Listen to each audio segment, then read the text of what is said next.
Good morning, children. Today, I am going to start your new lesson of civics, federalism. Federalism means, that power division, means division of the power.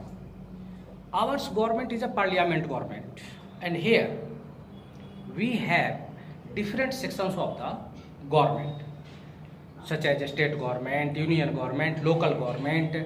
Everywhere in the world where there is a democracy, federalism is consistent. Meaning of federalism, that power division, such as in America, power is divided among the center and states. America, perhaps you have seen the flag of America, it consisted 50 stars. These 50 stars are the states of America. These are the 50 states of America. And in our country, we have not any stars. Simply we have, it is not showing anything that it means what is the number of states here. So this is fixed that in America, now they will not increase more states. If they will increase the more states, they have to change their flag. But in our country, we can divide the number of states more. Today what we have 30 plus states and union territories. So here federalism is simple meaning of the federalism is that a power division of the power in the government can be known as federalism. First type of federalism is holding together, and second is the coming together. Holding together and coming together, both are different. Holding together means we have captured them, we have hold them. There is a chance that they will go.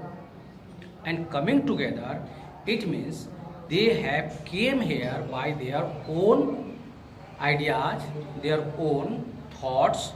It means the coming together is more powerful or more better than that of the holding together. America, holding together. 100 states are there. We have holding together this. And here in India, we have coming together. So, many states earlier in Russia was a confederation of 15 states, countries, 15 countries.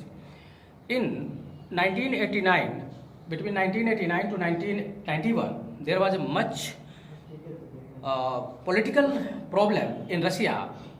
Earlier that Mikhail Gorbachev was the president of India, president of Russia, and after that Boris Yeltsin has captured taken the reign of Russia, and after that 13 countries including Ukraine, Kazakhstan, Turkmenistan, like this 13 countries has parted away from Russia.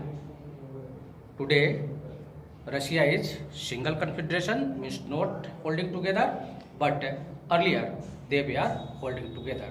And so this is the now part of how in our country we have divided our power of the government. First is the legislative power here. You know that what is legislative power? Legislative power means in a democratic country like India, we have elected our representatives to form the government, and those representatives making the laws for the government. You know that this is legislation. So legislative power is of three types: union list, state list, and concurrent list. Then what is the union list? Union list means the government, central government has the right to make laws on different subjects. They are 99 in all. Means on 99 subjects, central government can make the law, such as railway, defense, civil aviation, foreign affairs. These are some examples of union list. Second is the state list.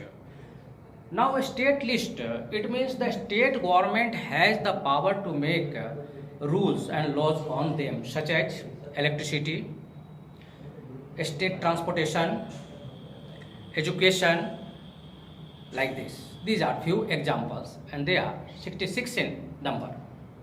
Here we will find that central government has more power than the state government. It means central government or union government is more powerful than the state government. But there may be some confusion over the power of the list. That's why this is divided again the third, which is known as concurrent list. It means when there is a dispute over the lists, central government and state government will jointly talk together and form the rule. And fourth, not mentioned here, fourth is the residuary. Again, suppose that some disputes are there and some points is left. The residuary list, it will come in residuary list and central government will make law on that with the suggestion of the state government. In this way, we have four lists: union list, state list and concurrent list. Again, decentralization. For our country, Delhi is the center of administration, which is the capital of India, and to run the government in better ways and for the development of the country, we have divided our country into different states and union territories. This is decentralization of the power. It means the Prime Minister or President will not have whole legislative power in their hand. On that basis, for the development of the states, we have state governments as well as the union government, state government as well as the local government. And you will find that only in India we have the local government, such as your municipal corporation, municipalities, panchayats, like this. So next we will study in detail about the state and union. Differences between, what are the differences of the power between the state and the center. Now I am going to give you some assignment.